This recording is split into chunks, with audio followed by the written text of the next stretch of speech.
Rindu kami padamu ya Rasul, rindu tiada terperi. Berabad jarak darimu ya Rasul, serasa di kau di sini. Cinta ikhlasmu pada manusia bagai cahaya surga. Dapatkah kami membalas cintamu secara bersahaja?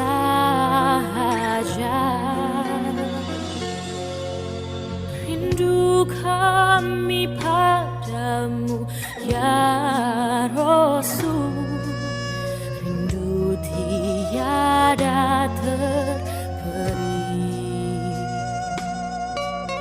Berabad jarak darimu ya Rasul, serasa di kau di sini.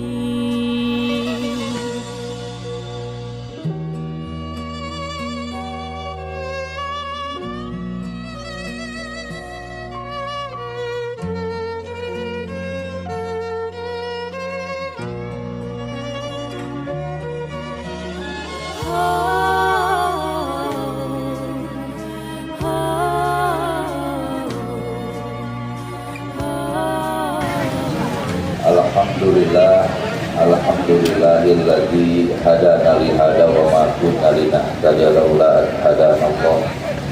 Asyhadu an la ilaha illallah wa asyhadu anna Muhammadan abduhu wa rasuluhu alladzi la nabiyya ba'dah.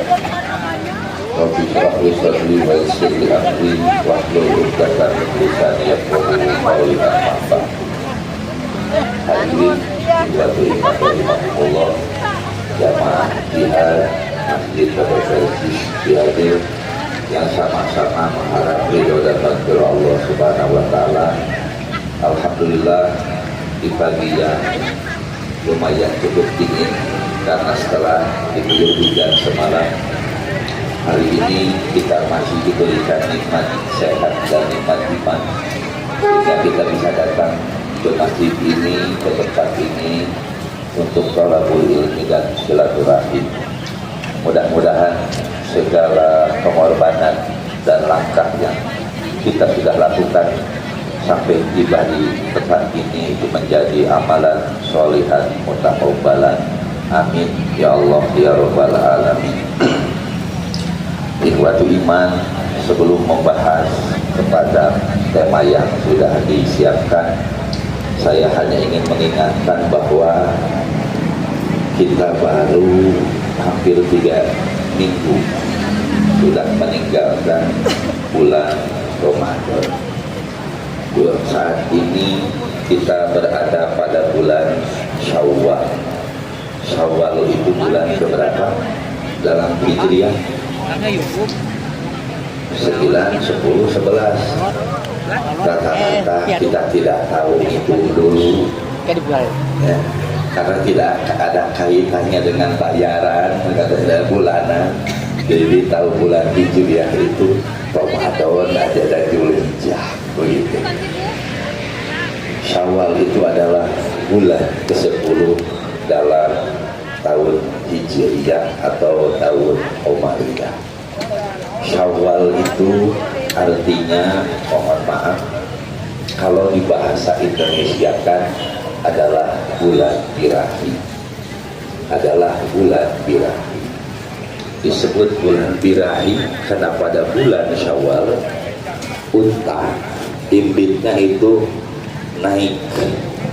Imbitnya itu naik di bulan Syawal. Imbitnya itu naik sehingga ingin dibuahi.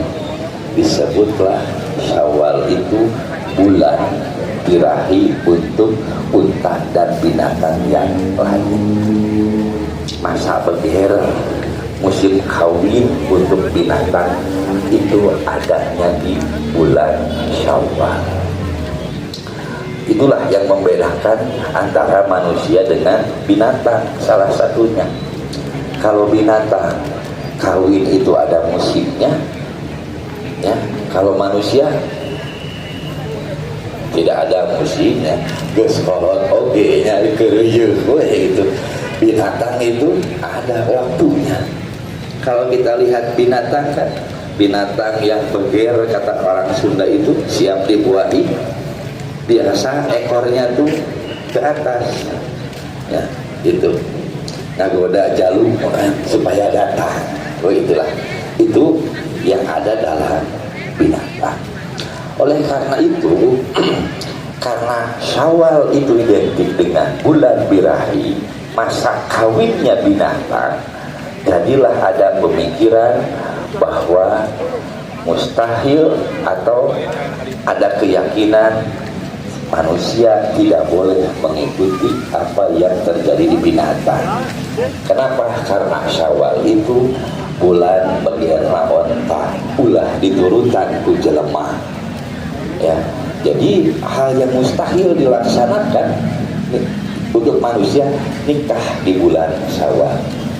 Keyakinan kita kan, mohon maaf, Sapar itu identik dengan nikahnya gogong ganjing. Makanya jarang orang yang melaksanakan pernikahan. Justru di waktu itu Syawal yang lebih kuat. Oleh karena itu Nabi Muhammad SAW melihat ada pemahaman yang keliru, keyakinan yang salah, maka dia tidak banyak bicara, tidak banyak kata-kata. Dia sendiri yang mempraktekkan untuk merubah keyakinan itu dengan cara menikahi Siti Aisyah di bulan Syawal. Ketika Nabi dan Siti Aisyah menikah di bulan Syawal, kemudian orang-orang musyrikin Arab pada waktu itu mengharap pasti ada sesuatu yang akan terjadi buruk untuk Nabi Muhammad dan Siti Aisyah. Pada hakikatnya Nabi Muhammad sehat, Siti Aisyah sehat, keluarganya rukun dan begitu.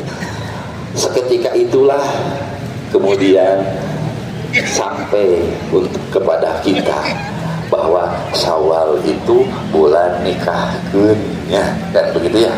Jadi sudah berapa kali kita sampai hari ini datang ke kondangan, ya setelah Ramadan kan libur, makanya Syawal itu bulan panennya tukang catering dan gitu ya, tukang catering, tukang tenda, sound dan lain-lain. Makanya sampai saat sekarang tidak ada halangan bulan Syawal untuk melaksanakan pernikahan. Jadi kalau kita mau mengikuti sunnah Nabi, maksud sunnah itu yang dilakukan sendiri oleh Nabi, syariat nikah sunnahnya itu yang cocok dilakukan sesuai dengan Nabi itu adalah di bulan Syawal. Maka nggak pilih bayi diturutan bapak-bapak gitu, pilih badai narikah gitu kan. Di bulan Syawal itu sesuai dengan yang dilakukan oleh Nabi Muhammad Sallallahu Alaihi Wasallam. Jadi terkait yang misalkan akan membahayakan nyawa seseorang, Nabi tidak menyuruh orang lain, tapi beliau yang menyaksikan sendiri. Jadi syariat nikah, sunnah nikah adanya di bulan Syawal. Bagaimana dengan umroh? Sebagaimana tadi yang diumumkan oleh pembawa acara, kapan sunnahnya umroh itu? Jadi sunnahnya itu maksudnya Nabi kapan melaksanakan umroh? Jawabannya adalah bulan Zulqa'dah, atau di kita biasanya disebut Habib. 4 kali Nabi Muhammad SAW umroh, semuanya dilaksanakan pada bulan Zulqa'dah. Bagaimana dengan Ramadan? Kan ada hadisnya, takdilu hujjatan, sebanding dengan haji. Hemat saya, umroh di bulan Ramadan ada targibnya, pendorongnya ya, dengan iming-iming Ramadan, umroh Ramadan sama dengan haji, maka berbondong-bondong orang untuk melaksanakan ibadah umroh di bulan Ramadan dengan harapan pulang umroh di bulan Ramadan pingin disebut Pak Haji dan Bu Haji, kan begitu ya, sesuai dengan hadis. Banyak berbondong-bondong. Apa faktornya? Ternyata bukan umrohnya, tapi faktor bulan Ramadannya. Bulan Ramadan rumusnya amalan sunat pahalanya wajib, amalan wajib pahalanya double, triple, bahkan sampai 7 kali. Umroh ibadah sunat atau ibadah wajib? Selesai kan?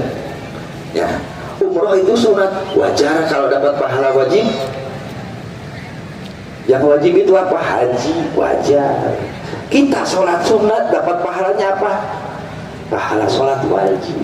Tapi ternyata yang terjadi hanya melaksanakan umroh saja supaya mendapatkan haji. Jadi faktornya bukan umrohnya, tapi di bulan Ramadan segala sesuatu akan berlipat ganda dan double. Itulah sekadar meluruskan apa yang selama ini terjadi di masyarakat kita. Ikhwatu iman rahimahumullah, kita kembali ke tema.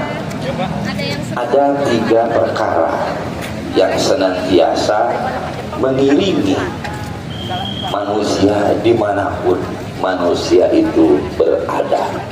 3 perkara yang dimaksud itu adalah 1 ajal, 2 sinnun, yang ketiga umrun.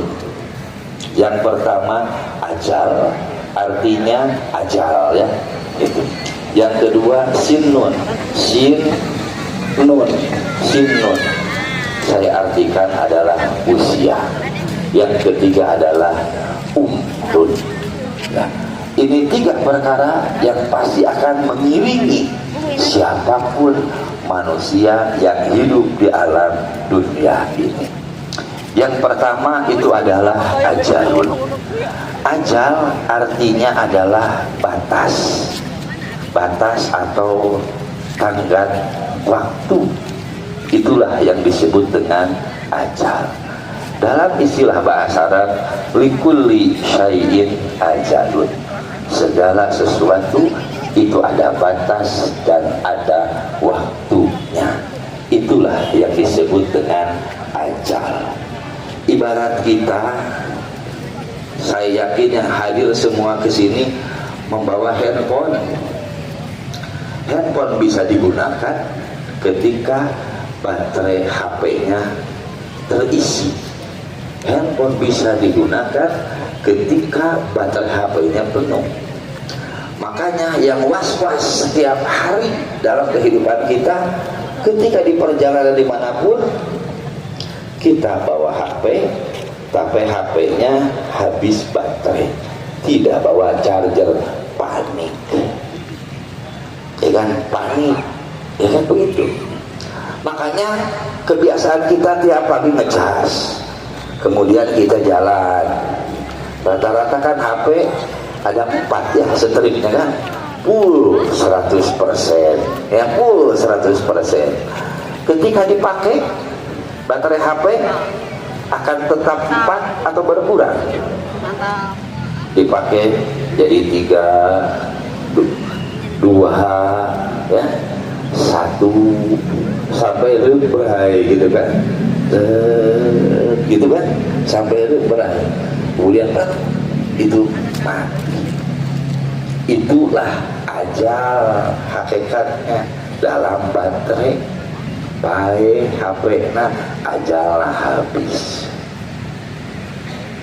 Yang hadir di sini berapa strip lagi baterainya? Ada yang full 4, wallahu a'lam. Ada yang 3, wallahu, ada yang 2, ada yang 1, ada yang nut-nutan, wallahu a'lam. Kita tidak ada yang tahu. Ketika HP baterai kita mau habis, panik. Tapi manusia tidak sadar karena tidak tahu indikatornya, karalem we lalem pemaksiat dan lain sebagainya. Siapa yang tahu tiba-tiba lek, ya kan, baterai dirinya habis, sudah berarti ajalnya habis. Makanya ajal itu adalah batas atau waktu sesuatu, ada kadarnya masing-masing. Ada, makanya yang harus senantiasa kita ingat, sama dengan HP yang kita bawa, kita tidak tahu berapa strip lagi, kan begitu. Itulah yang disebut dengan ajalun. Yang menarik, tiga-tiganya itu semuanya bersifat gaib, tidak ada yang tahu, ya. Orang tua bahkan dirinya sendiri tidak ada yang tahu. Ada yang tahu ajal kita kapan, baterai HP diri kita habis kapan, tidak ada yang tahu, tidak ada yang tahu. Allah sengaja menyembunyikan tiga perkara ini menjadi perkara yang gaib. Hakikatnya Allah sangat menghargai manusia. Allah tidak mau mengganggu kenikmatan manusia dalam menjalani hidupnya, baik itu manusia berlaku benar beragama maupun berlaku maksiat selamanya melaksanakan kemurkaan. Allah tidak peduli. Faman syaa falyu'min, faman syaa falyakfur. Tiga, tapi Allah menutup apa? Menutup perkara ini hanya Allah lah yang tahu. Hakikatnya itu tadi, Allah menghargai manusia supaya tidak terganggu hidupnya. Kita besok Senin, nah selesai jihad ada yang nelpon dari DC, Pak besok ya cicilan terakhir di bulan ini, ya kira-kira bisa nikmat kita tidur. Kebetulan uangnya tidak ada, ya waduh hari ini tuh nyari ke sana kemari, kenapa? Besok mau ditagih sama debt collector, ya, nikmat? Tidak. Baru oleh manusia sangat terganggu kita. Apalagi kalau Allah beritahukan, ya ajal hari ini adalah huruf A misalkan, maka setiap yang huruf A panik, waduh saya huruf A ini, kan begitu. Kebayang, ya ditataki, dibudak-budak oleh manusia saja hilang kenyamanan kita. Bagaimana kalau Allah memberitahukan ajal yang hadir di sini hanya sampai jam 12 siang, bisa makan, bisa pulang ke rumah, mending milih di masjid, aneh mau di masjid, kan begitu. Tapi kan kita ada yang tahu. Itulah maha adilnya Allah subhanahu wa ta'ala. Makanya hal ini perlu disyukuri oleh kita semua. Dengan menutupnya ajal, usia dan umur menjadi perkara yang gaib, jongjon manusia, tenang manusia, tapi terlalu kajongjonan, tahu tidak tahu tujuan dan lupa daratan. Itulah namanya manusia. Sudah diberi keleluasaan, terkadang manusia lupa sama diri dan lupa sama daratan. Oleh karena itu, terkait dengan ajal tidak ada rumus yang baku, tidak ada rumus yang pasti. Ketika kita yang melahirkan kita adalah ibu kita, ya ibu kita. Berarti secara berurutan orang tua kita, kemudian kita. Itu secara urutan lahir. Secara urutan mati, apakah sudah dijamin ibu kita yang akan lebih dahulu? Kadang yang dilahirkan terlebih dahulu meninggalkan yang melahirkan. Itulah ajal, tidak ada rumus bakunya. Dan tidak sedikit orang tuanya masih ada, dua-duanya, anaknya 7, 6, itu sudah tidak. Itulah ajal. Cikal itu lahir duluan, bungsu lahir belakangan. Mana yang akan lebih dulu meninggal? Kalau sesuai absensi, cikal dulu. Kan kebayang kalau aturannya seperti itu, sudah bisa dipastikan kan? Anak kedua, waduh si AA, si Teteh sudah meninggal, ya, berarti bagi saya akan meninggal, dijamin tidak akan bisa hidup. Makanya tidak ada rumus yang pasti, ya, tidak ada rumus yang pasti. Itulah ajal, ya, itulah ajal, itulah waktu yang Allah sengaja sembunyikan kepada kita semua. Bahkan orang kembar pun ketika lahirnya bareng, dipastikan meninggalnya bareng. Kan solidaritas kembar, kan seharusnya kan kakak saya sudah meninggal, adik saya sudah meninggal duluan karena kembar, maka demi solidaritas kembar saya ikut mati juga. Ada? Tidak ada. Nah itulah. Jadi oleh karena itu, ikhwatul iman rahimakumullah, ajal itu identiklah dengan kematian, sebagaimana yang kita ketahui selama ini. Walaupun dalam Al-Quran ada lebih kurang 5 makna ajal, tapi keumuman yang kita pahami adalah kematian. Ikhwatul iman rahimakumullah, dalam bahasa hadis, ajal itu saya ketahui, saya simpulkan, dibahasakan dengan rizki. Dengan rizki. Dalam hadis disebutkan, ya ayuhan nas inna ahadakum lan yamuta hatta yastakmila rizqahu. Wahai manusia, inna ahadakum, sesungguhnya salah seorang di antara kalian, lan yamuta, sekali-kali tidak akan mati, hatta yastakmila rizqahu, sehingga seseorang itu sempurna rizqahu, rizkinya. Maka ajal sama dengan rizki. Ajal sama dengan rizki. Kenapa orang mati? Kenapa orang mati?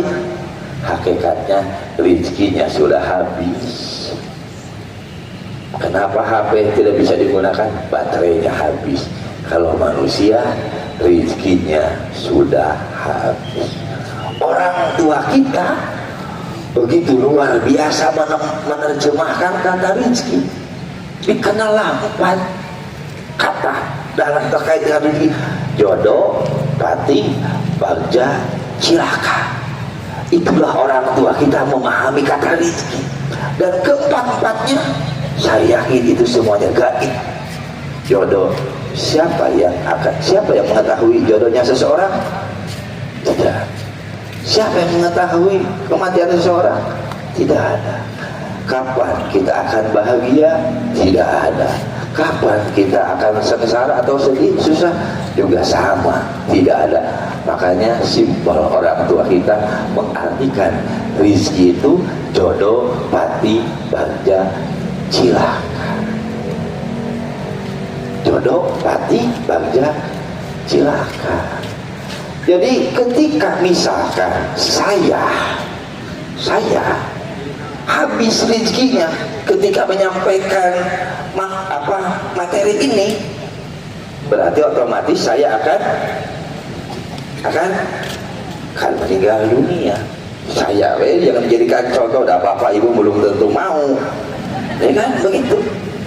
Ketika saya dinyatakan habis rezekinya, maka disebutlah wafat. Wafat arti yang pas dalam bahasa Sunda cumpon. Cumpon itu artinya cumpon itu bahasa Indonesianya apa ya? Saya kurang pas menerjemahkan dalam bahasa sempurna gitu. Tapi dah kurang pas diartikan sempurna itu. Ya. Lengkap mungkin ya, lengkap. Wafat ketika seseorang sempurna rezekinya, maka orang tersebut dinyatakan wafat. Itu cumpon. Cumpon apanya? Cumpon rizkinya. Paham ya? Cumpon rizkinya. Kemudian meninggal kan, orang yang cumpon rizkinya disebutlah orang yang meninggal dunia. Orang yang meninggal dunia disebutlah mayyitun. Wafat, maut, mayyitun, kan begitu. Makanya dalam bahasa Al-Quran ada kata wafat dan lain sebagainya. Hakikatnya itu adalah cumpon segala sesuatu yang Allah berikan kepada orang itu sebagai jatah hidup di dunia. Maka seseorang kemudian disebutlah orang yang mayyit, ya, mayyit. Ada pertanyaan, dan ini juga perlu kita luruskan bersama. Ketika misalkan ada keluarga kita yang repot, kemudian dirawat di rumah sakit, kemudian keluarga kita itu harus menggunakan alat bantu nafas, ya, ada nafas, kemudian apa, ventilator, ada ventilator. Kemudian sampailah kepada sebuah keyakinan kalau ventilatornya dicabut, maka ya kan? Ventilatornya dicabut, maka akan meninggal dunia. Musyrik bukan? Musyrik bukan? Sekali lagi, musyrik bukan? Tulis. Dosa kalau kita punya anggapan seperti itu. Orang sebelum pakai alat juga hidup, kenapa dicabut alat jadi sama dengan mati? Kan tidak masuk di akal. Kita yang hadir di sini hidup pakai ventilator tidak? Tapi kenapa yang sakit ketika dicabut ventilatornya maka akan meninggal dunia, Ustaz? Saya jawab tidak. Kalau rezekinya belum sempurna, maka orang tersebut pasti akan hidup kembali. Pasti akan hidup kembali. Makanya jangan ada anggapan bila mau dicabut alatnya, orang tua kita, keluarga kita akan meninggal dunia. Berdosakah kita? Berdosakah kita? Berdosa. Makanya banyak musyrik dalam urusan kedokteran medis itu banyak. Karena yang kita gunakan adalah rumus kesehatan. Lupa bahwa Allah lah yang memberikan segala sesuatunya kepada kita semua. Jadi seseorang kapan akan meninggal dunia? Hakikatnya kalau seseorang itu rezekinya sudah sempurna, dan hanya Allah yang tahu, ya, hanya Allah yang tahu rezeki kita sempurna atau tidak. Allah sengaja membiarkan kita untuk hidup liar dan menikmati menjalani kehidupan ini. Itulah yang disebut dengan ajal. Oleh karena itu, ikhwatu iman rahimahumullah, terkait dengan ajal ini kaitannya dengan keimanan kita semua. Keimanan kita selaku umat Islam, selaku orang beriman. Zaman dulu terkait dengan jodoh pati bagja cilaka, itu terkait dengan kelahiran, ya. Kelahiran zaman dulu rata-rata berapa bulan? 9 kan? 9. Ketika 9 belum berojol, belum lahir, bagaimana sikap orang tua kita dulu? Santai. 10 bulan tenang, 11, 12 barulah melahirkan. Disebut asak dijerot, ya kan? Seperti halnya ibu saya itu 12 bulan. Apa sikap orang tua kita? Tenang, belum waktunya selesai. Tapi sekarang ketika sudah mencapai HPL, apa yang dilakukan oleh manusia? Ini sudah waktunya. Kata orang Sunda kan, temais temelem jelema mah. yang tengah mantuanan naon dalam kandungan, tapi ketika sudah mencapai HPL harus kalau enggak musyrik lagi bukan? Musyrik lagi bukan? Bukan begitu. Inilah tugas kita selaku orang tua, meyakinkan anak kita, tenang, jangan tenang nek, kalau sudah waktunya pasti bakal borojo. Kalau sudah waktunya pasti bayinya akan lahir. Tapi itu tadi kita banyak terdoktrin oleh rumus. Yang membuat HPL siapa? Kan perkiraan lahiran, tapi disebut sebagai sebuah kepastian, ya kan? Tapi disebut.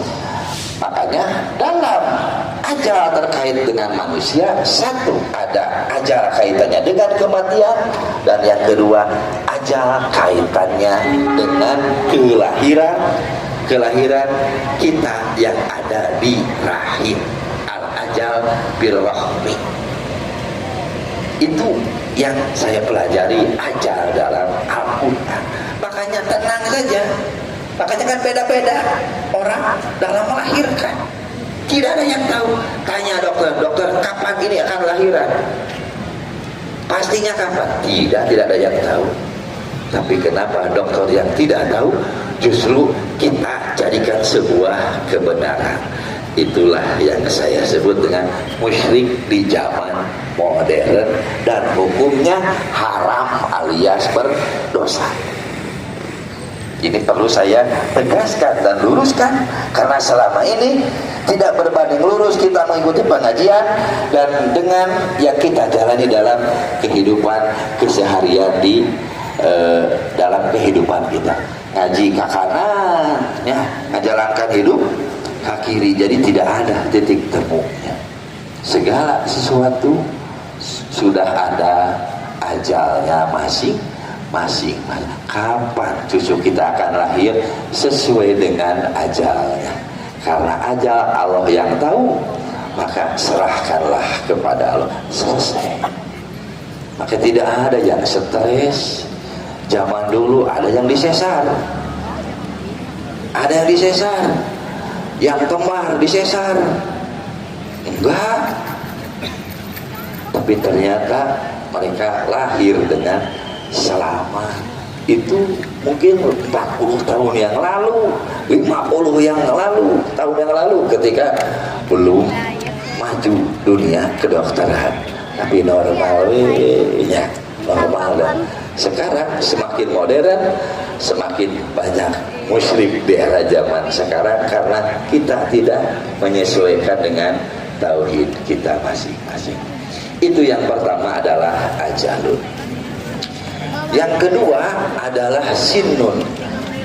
Sinnun artinya adalah siklus, perputaran. Sinnun artinya perputaran waktu. Artinya perputaran waktu. Sinnun perputaran waktu. Perputaran waktu yang paling cepat disebut detik, ya.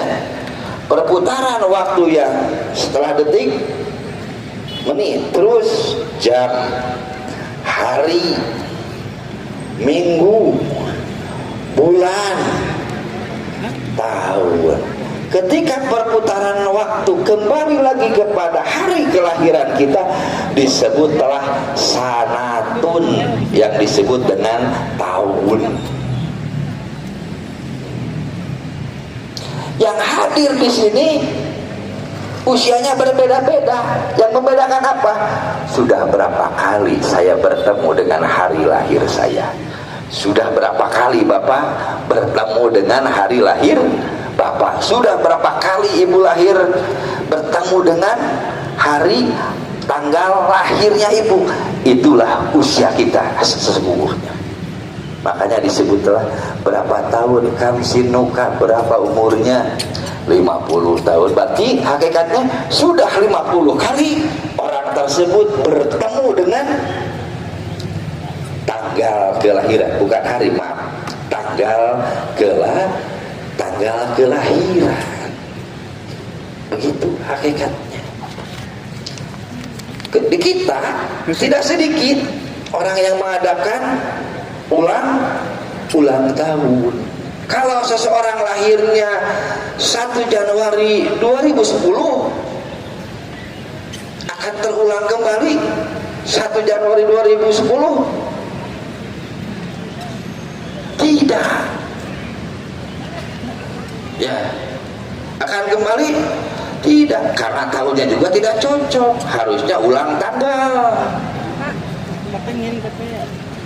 Ya kan? Karena kita kembali ke tanggal kelahiran kita, bukan ulang tahun. Ya, ulang tanggal. Baru itu pas. Oleh karena itu dari sisi istilah saja sudah rancu. Makanya ngapain dilaksanakan? Kalau disebut ulang tahun, berarti kita kembali kepada bayi.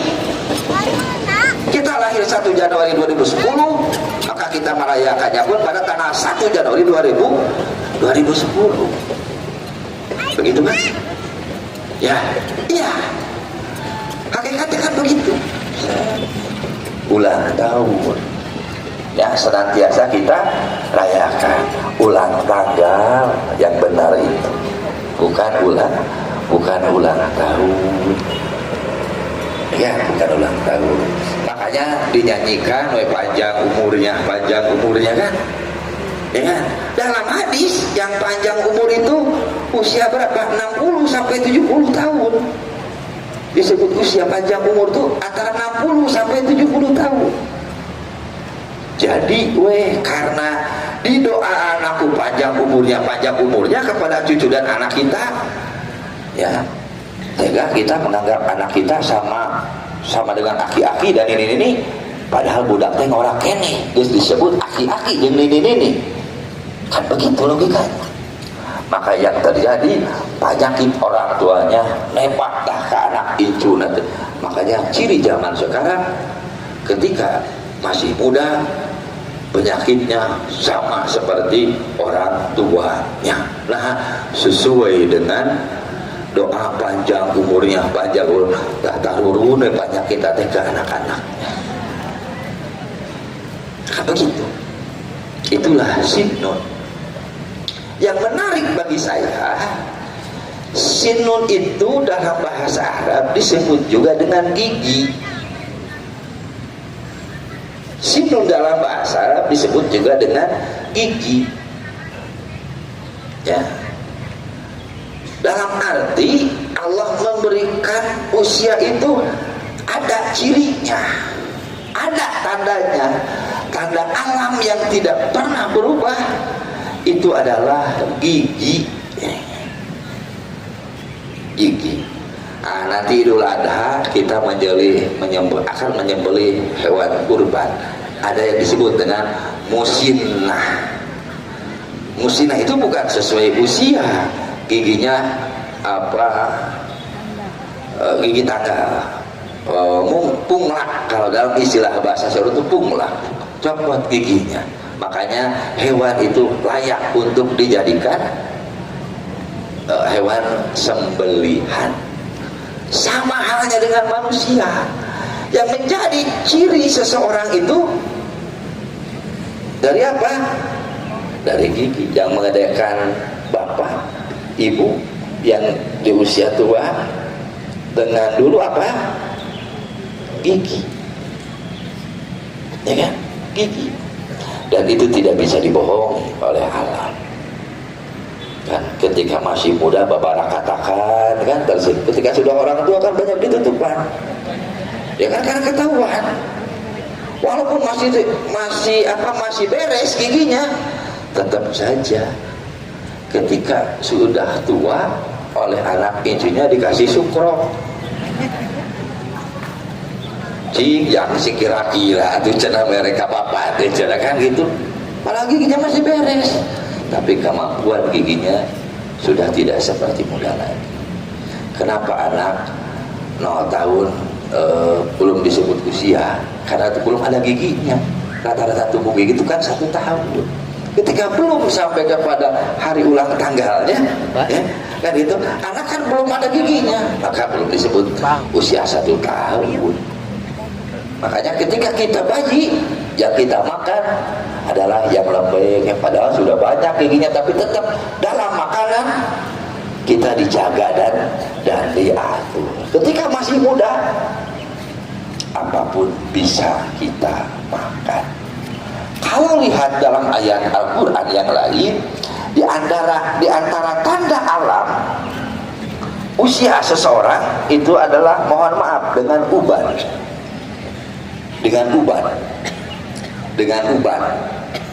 Huis. Dalam surat Maryam, inni a'udzubillahi minasyaitonir inni wahanal almu wasta'ala ra'si syaiban, kata Nabi Zakaria, saya sudah tua renta dan sudah tumbuh uban. Berarti Nabi Zakaria sudah dalam keadaan tua dan beruban. Jauh sebelum Nabi Muhammad SAW mengungkapkan sinun sanatun, jauh sebelumnya itu tanda alam itu adalah uban. Tanda alam itu adalah uban. Bahkan ada salah satu doa, kalau tidak salah Nabi Daud, yang beliau mengatakan, Allahumma inni a'udzubika min jaujin yusayyibani qoblal masyib. Itu doa, salah satu doa Nabi Daud dari 5 doa yang dia ucapkan. Allahumma, ya Allah, ini aku berlindung kepadamu min zaujin, dari pasangan, ya, dari pasangan yusayyibani, yang akan membuatku beruban qoblal masyib, sebelum waktunya beruban. Waktunya beruban tua, tapi sebelum tua sudah beruban. Berdasarkan doa Nabi Daud, orang yang beruban sebelum waktunya tidak akan jauh, tidak akan lebih, dipastikan rudet oleh pasangannya masing-masing.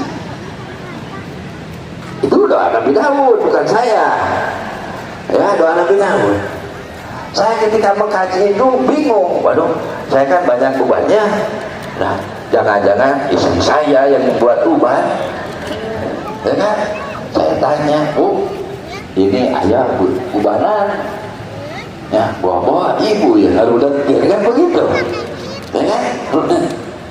Istri saya bilang, sebelum nikah juga sudah beruban, alhamdulillah aman, berarti kan begitu. Ya, jadi orang yang beruban sebelum waktunya dipastikan rudet usaha. Kalau bapak rudet ku ibu, kalau ibu rudet ku bapak, terus beres. Itu doa Nabi Daud. Nabi Daud itu raja dan nabi, berdoa seperti itu. Tetap aja tidak jadi jaminan pasangan kita akan menenteramkan kita selalu. Makanya kesini uban itu sudah tidak menjadi tanda tua, karena orang yang saat kelas 1 SMA sudah banyak berarti ciri ini anak kita loba karudak, ya karubisi. Cuma nggak tahu oleh apa, karena faktor alamnya seperti itu, dan menjadikan uban seseorang ada kerudetan yang terjadi dalam dirinya sudah selesai. Kenapa orang tua banyak uban? Karena sudah tidak bisa beraktivitas lagi, tapi keinginan, kekhawatirannya tinggi, jadi banyak ngalamun, ya kan, banyak ngalamun, keluar, kan, akhirnya keluarlah uban syaibu. Jadi perkara uban ini itu sudah sejak zaman dulu dibahas oleh para nabi dan rasul. Kemudian ya sekarang uban itu sudah tidak jadi tanda tua. Yang masih tetap jadi tanda tua itu adalah apa? Gigi, tidak bisa dibohong. Itulah yang disebut dengan sinun usia. Makanya berapa tahun usia kita, kembali lagi rumusnya, sudah berapa kali kita kembali kepada hari tanggal lahir kita masing-masing, paham ya? Nah, itulah yang kedua. Dan yang ketiga itu adalah umur. Sepengetahuan saya, umur itu istilah atau syariat yang khusus terkait hanya kepada manusia. Umur itu untuk binatang, untuk tumbuhan, untuk alam semesta itu hanya ajal dan sinun saja, ya, ajal dan sinun saja, ya. Tapi untuk umrun, binatang tidak mengenal umrun, ya. Binatang tidak mengenal umrun, tumbuhan tidak mengenal umrun, alam semesta tidak mengenal umrun. Umur itu syariat yang khusus untuk manusia, yaitu umrun. Itulah kelebihan manusia dengan makhluk yang lainnya, di antara manusia terkait dengan umrun. Saya ambil ilustrasi. Kalau saya umumkan, Bapak dan Ibu, insya Allah akan ada yang memberi modal 50 juta rupiah. Pada mau tidak? Maju mau. Ada jaminan? Tidak ada. Ada kolateral? Tidak ada. Beri etama, tidak pakai jaminan apapun. Dijamin bakal pada ngambil? Dijamin. Harus mengembalikan kelebihan? Tidak. Dan tidak. Yang penting, dan anggap 50 juta itu dipakai untuk modal. Yang penting modalnya ada, untungnya silakan dinikmati bersama. Kira-kira kalau misalkan suatu saat saya bawa orang yang akan membagikan uang 50 juta ke jamaah piada, bakal bingung tiadanya. Oh, antri itu dikasihlah nih uang 50 juta nanti untuk 10 tahun. Ketika 10 tahun datang lagi orang yang memberi uang tersebut, wajar kalau orang tersebut menanyakan, dan itu mana hasil dari yang 50 juta? Wajar? Wajar. Minta untung? Tidak ada jaminan, tidak ada sertifikat. Wajar? Wajar. Yang terjadi, modalnya masih ada. Modalnya masih ada. Ada untungnya? Ada. Berarti alhamdulillah. Atau yang kedua, modalnya masih ada, tapi untungnya masih rada leuh. Ya modal habis, hutang di mana-mana. Ya kan? Modal habis, hutang di mana-mana. Dalam arti seseorang yang memberikan modal 50 juta 10 tahun kemudian menagih kembali, bagaimana perkembangan hasil dari uang 50 juta itu. Itulah yang disebut dengan umrun. Allah memberikan modal kepada kita, bayar tidak? Ada jaminan tidak? Tidak. Suatu saat di akhirat Allah bertanya, saya sudah memberi modal begitu banyak kepada Anda, mana batiknya? Wajar kalau Allah bertanya seperti itu. Wajar. Allah tidak ingin kita mengembalikan modal. Gak mungkin manusia akan mengembalikan modal.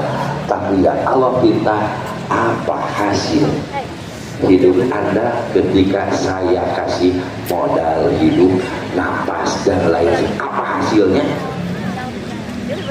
Lam naku minal musholli wa lam naku nut'imul miskin. Sholat juga tidak. Wajar kalau jadi penghuni neraka. Wajar. Makanya ketika misal di akhirat yang pertama kali ditanya, la tazulu qadam abdin hatta yus'alu an arba'in. Langkah kita tidak akan maju sedikit pun ke depan kecuali akan ditanya 4 perkara oleh Allah Subhanahu wa taala. Yang pertama apa? An umrihi bima. Allah tidak akan bertanya berapa tahun usia Lutfi Lukman Hakim. Allah kan yang memberi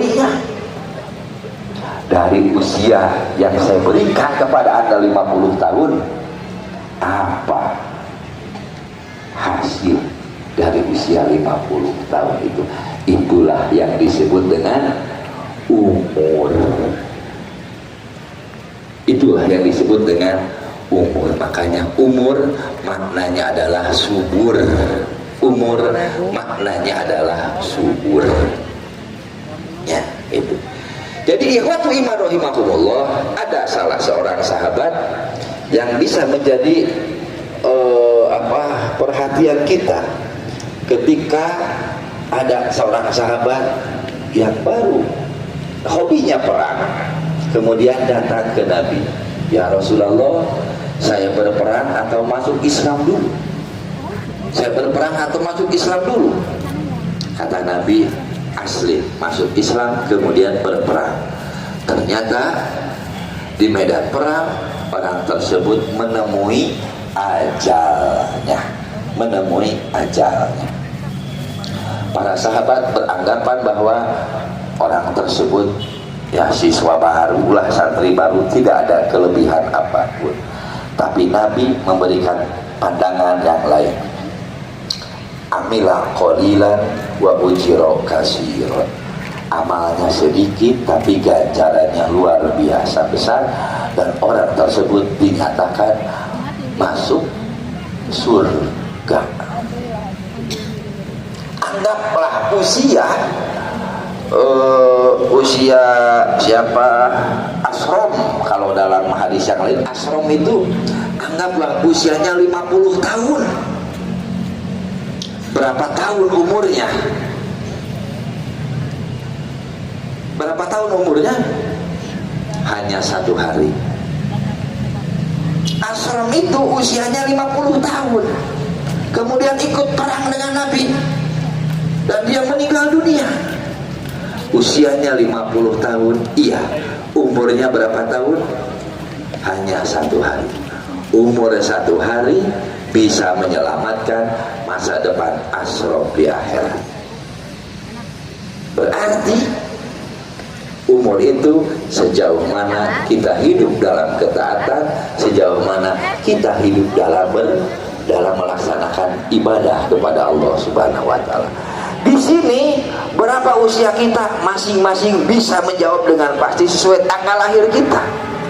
Apakah umur kita sebanding lurus dengan usia kita? Apakah umur kita berbanding lurus dengan usia kita? Wallahu a'lam bishawab.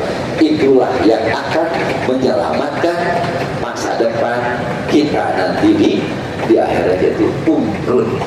Berarti dari kita melaksanakan perintah Allah dan Rasulnya, berarti hasil dari kita melaksanakan beribadah kepada Allah Subhanahu wa ta'ala.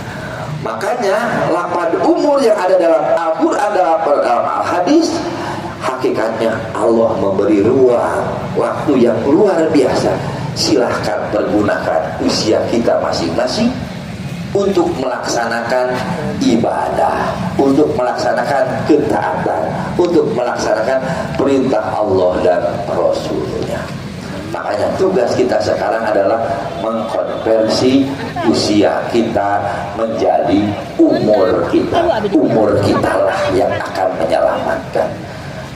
Aku yakin hari ini kita datang ke Masjid BP Persis di Piade, anggap saja 3 jam Bu ya, 4 jam ya, anggap saja 4 jam dari perjalanan, kemudian menyimak, pulang lagi, anggap 4 jam. Berarti per hari Ahad kita sudah mempunyai tabungan 4 jam. Usia kita pada hari ini menjadi umur kita masing-masing. Inilah yang akan menyelamatkan kita. Makanya tidak ada alasan untuk malas datang ke pengajian, untuk melaksanakan sholat. Dan hakikatnya itulah yang akan menjadi umur kita masing-masing. Kucing berit, sholat tidak? Sholat tidak? Tidak. Makanya karena tidak sholat, tidak akan ditanya umurnya. Mana sih sholatnya? Tidak. Manusia tidak sholat bakal ditanya? Bakal. Berarti yang tidak sholat sama dengan apa? Sama yang ucing yang berit. Ucing berit mah tidak akan ditanya, tidak sholat juga. Manusia yang tidak sholat cilaka. Makanya mari kita laksanakan sholat. Berapa menit dalam satu hari? Anggaplah 1 jam ya. 5 kali sholat itu 1 jam. Berarti dengan sholat kita sudah punya tabungan 1 jam usia kita menjadi umur kita dalam kehidupan. Umur inilah yang akan menyelamatkan kita. Jadi kalau kita akan ditanya, umri, apa yang Anda lakukan, mana hasil dari modal saya yang berikan kepada Anda. Wajar kalau Allah bertanya seperti itu, sangat wajar, karena kita hidup ini gratis. Makanya Allah tidak, makanya konsep umur yang saya ketahui, satu terkait ilmu, terkait dengan harta, terkait dengan badan diri, dan terkait dengan anak. Allah tidak akan bertanya berapa harta kekayaan LHKPN Anda, tidak. Dari harta yang kita miliki, mana yang Anda sedekahkan, mana yang kita keluarkan, jangan. Itulah umur dari harta yang kita miliki. Percuma mempunyai banyak aset dan kekayaan kalau orang tersebut sama sekali tidak mengeluarkan zakat, infak, sedekah. Allah tidak akan nanya seperti itu. Makanya kita memasukkan harta kita ke genceleng, itulah harta kita yang akan menjadi umur kita masing-masing. Ya, itulah yang akan menyelamatkan kita. Itulah yang disebut dengan umur, dan umurlah yang menjadi satu-satunya dan yang akan pertama kali ditanyakan oleh Allah Subhanahu wa ta'ala. Ketika ditanya sholat tidak, zakat tidak, ini dan lain sebagainya. Fir'aun yang disebut dengan Tuhan kan sama pertanyaannya, an umrihi, apa hasil ketaatan Anda? Nabi ke Fir'aun. Makanya Fir'aun menjadi penghuni neraka karena usianya panjang, hartanya di mana-mana, tapi tidak ada sedikit pun yang menjadi umur, yang menjadi bati ya, hasil dari yang Allah berikan kepada Fir'aun. Makanya wajar kalau Allah menempatkan Fir'aun di nerakanya yang kekal. Wilujeng kata Allah. Kenapa? Salah Allah? Bukan, salah dia. Tinggal kita mau mengikuti jejak siapa. Ikhwatu iman rahimakumullah, itulah hakikat usia manusia yang sampai kapanpun tidak akan lepas dari kehidupan manusia. Dan umur itulah yang menjadi konsen kita menjadi konsen kita masing-masing. Oleh karena itu dalam hadis harunnas mantola umruhu wa hasuna amal, sebaik-baiknya manusia tola umruhu, dipanjangkan umurnya. Hakikatnya apa? Itu berlaku untuk lansia. Allah memberikan bonus bagi yang usia 60 masih hidup, bonus. Mau diapakan? Silahkan pergunakan untuk ibadah, silahkan pergunakan untuk ketaatan. Makanya Allah paling bengis kepada orang tua yang usianya 60 tapi kelakuannya masih bermaksiat. Dalam hadis disebutkan ada orang tua usia 60 ke sana itu masih berzina. Kan tidak sedikit kakek-kakek dan nenek yang masih berzina. Ketika di akhirat Allah tidak, jangankan bertanya, menoleh pun tidak. Saking marahnya Allah Subhanahu wa ta'ala, dikasih bonus tapi orang tersebut justru tidak memanfaatkan bonus itu. Makanya itulah mantola umruhu. Jadi apa lapangannya masih diberikan keleluasan, tinggal mau digunakan atau tidak.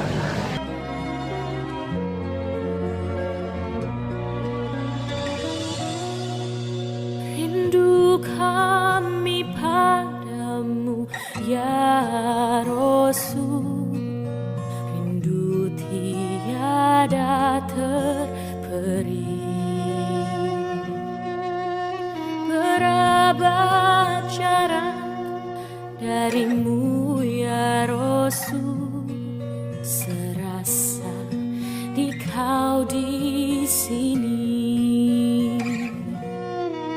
Cinta ikhlasmu pada manusia bagai cahaya surga.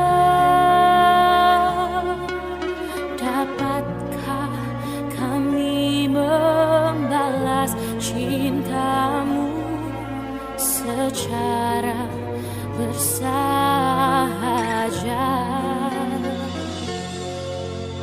Rindu kami padamu ya Rasul, rindu tiada terperi. Berabad jarak darimu ya Rasul, serasa di kau di sini.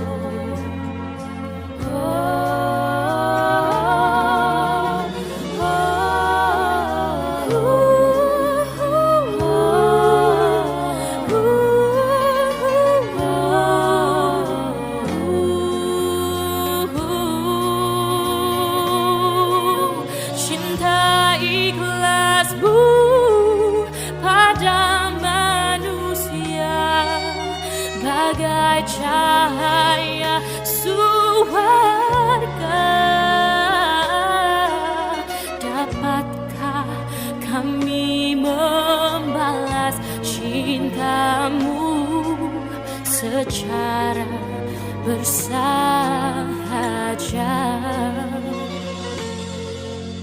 Rindu kami padamu ya Rasul, rindu tiada terperi. Berabad jarak darimu ya Rasul, serasa di kau di sini.